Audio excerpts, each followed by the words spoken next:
Segon, Sawaguegon, Yonyats Adarotsario, Ogadata Tayoni. I am Chief Don Maracle, the elected chief of the Mohawks of the Bay of Quinte. I'm a member of the Wolf Clan.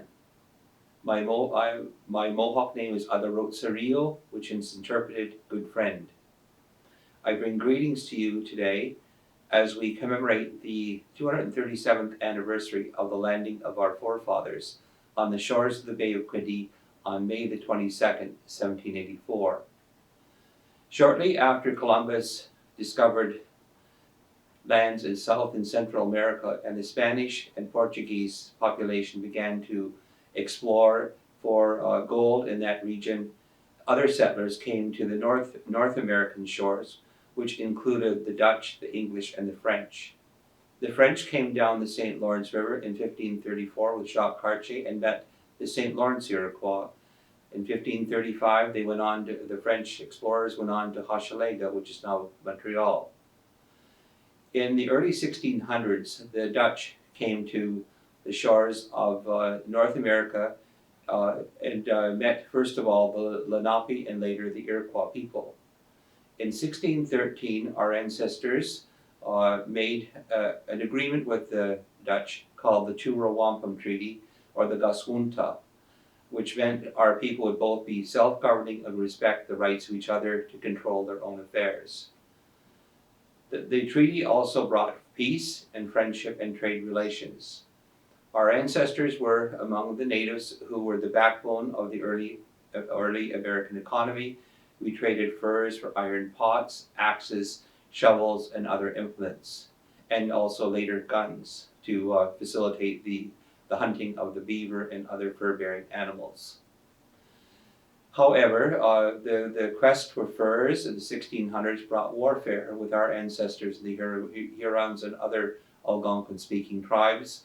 And as the furs became depleted in the regions, there was much conflict during that time, and also the spread of European diseases, which decimated a lot of the indigenous population in the 1600s. Also, another problem was imperial rivalry between England, France, and the Dutch. By 1664, the Dutch were conquered by the English. We made a treaty with the English called the Silver Covenant Chain of 1677, and we became, at that point in time, we had peace and friendship, trade, and now military alliance with the English crown. That military alliance brought our people into many conflicts, the conquest of Canada, and many of the wars that would follow. By the year 1700, with the French fortifying the upper Great Lakes area, the English colonial leaders felt it was important to take chiefs supposedly to England. However, no chiefs were available to go. They took 4 ordinary men who were styled by the English crown as the 4 Indian kings, only because 5 left the shores of North America, but 1 died on the way. Only 4 arrived. In April of 1710, they had an audience with Queen Anne at St. James's Palace, and at that time, the Silver Covenant Chain of 1677 of military alliance was renewed. By 1710, our ancestors decided that they would welcome a Church of England clergyman in our village at Fort Hunter. A chapel was built, and our people soon accepted Christianity as well as the long tradition and participated in both.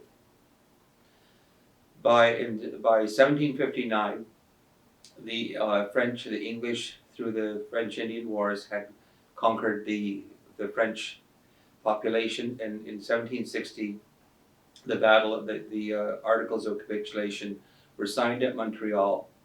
In 1763, our ancestors were called to help put down Pontiac's rebellion.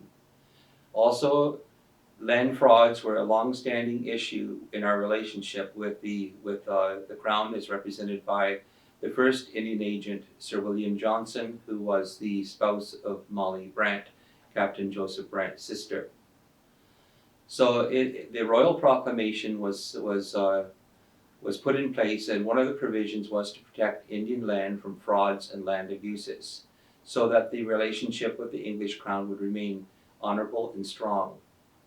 Mid-1770s, the dissension broke out about taxation without representation in the British Parliament by the colonial settlers in America, as well as they did not like the provisions of the Royal Proclamation that protected Indian land from frauds and trespass. So war broke out, and by 1677, our homeland had become a very hostile place. And so in the fall of 1677, Captain John Deseronto led the Mohawk people at Fort Hunter away from our settlement there to Lachine to encamp during the life of the American Revolution.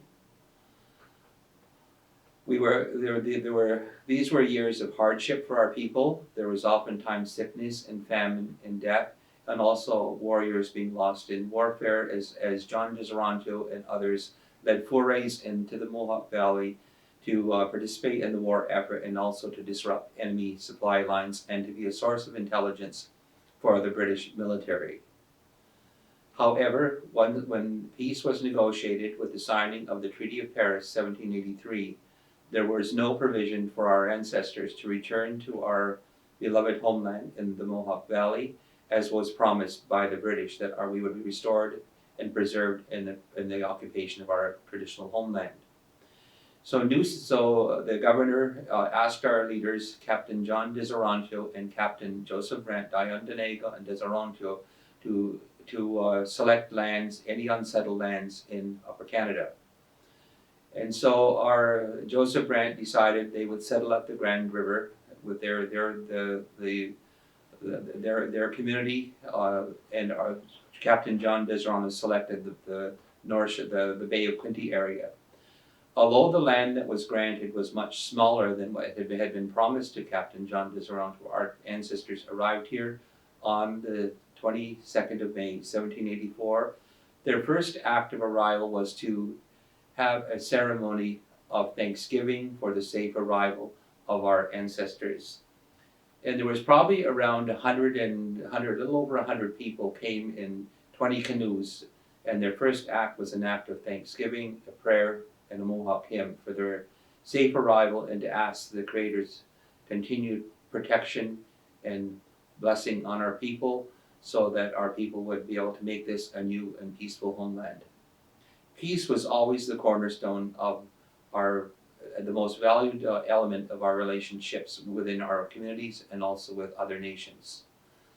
So today, they also built a chapel, which served as a shelter and also a meeting hall until homes could be built, and that is near the present-day Cairns site, which is also the burial site of our ancestors who first came in those canoes there, and later on at the Christchurch cemetery is the burial site of our ancestors.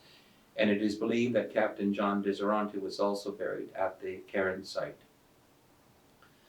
So there was a time of uneasiness after our ancestors settled along the shores. There was a lot of mistrust of the newly formed United States of America, that perhaps one day would come when they might invade Canada. And Captain Joseph Brant did warn King George III that this would happen. So what eventually did break out was the War of 1812. And once again, our ancestors were called to arms on the side of the British, and they fought with honor and distinction to help preserve the lands that would one day become what is known as Canada. Later on, the Boer War broke out in Africa in the 1890s, and our ancestors, our brothers from Akwesasne were good boatsmen, and they helped guide the British Army down the Nile River to help free General Gordon, who was in captivity at Khartoum. When World War I, called the Great War, broke out, once again, the English Crown found that they had a faithful ally in the Mohawk Nation, honoring and the relationship that was cemented in the covenant chain of 1677. Our Mohawk people volunteered in numbers disproportionate to our population. In our community, we had 104 that served in the First World War at many battles of Vimy Ridge, Passchendaele, and Hill 70. Likewise, in the Second World War, the same. 213 served in the Second World War, again with honor and distinction. And some of the most highly decorated soldiers in this country are Native people. Again, when the Korean War broke out, our people served. When the Gulf War broke out, our people served. And also most recently in Afghanistan, our people served, and we lost one of our members in 2010. So there is a long-standing history of military alliance, and our people have contributed their service and been part of Canada's history at the most critical junctures of Canada's history. And so today we celebrate their sacrifice and their this relationship with the Crown. And we also, in the spirit of peace and reconciliation, we still extend the hand of friendship to all other Canadian people, and we honor our ancestors' contribution over the centuries, and we wish all peace as we commemorate and remember the great sacrifices of our ancestors in times gone by. And in our community, we invite you to come and join and look at our historic sites. There is the Christchurch Royal Chapel, which houses many gifts where the kings and queens of England from the time of Queen Anne and King George III, King George V, King Edward VII, and Queen Victoria and Queen Elizabeth II have placed many gifts there to honor and celebrate that special relationship with the Mohawk people and our military service. So I hope that everyone will take time to remember our ancestors on this special day, and wish you all happiness and peace and safety as we protect each other during this time of the pandemic. God bless everyone.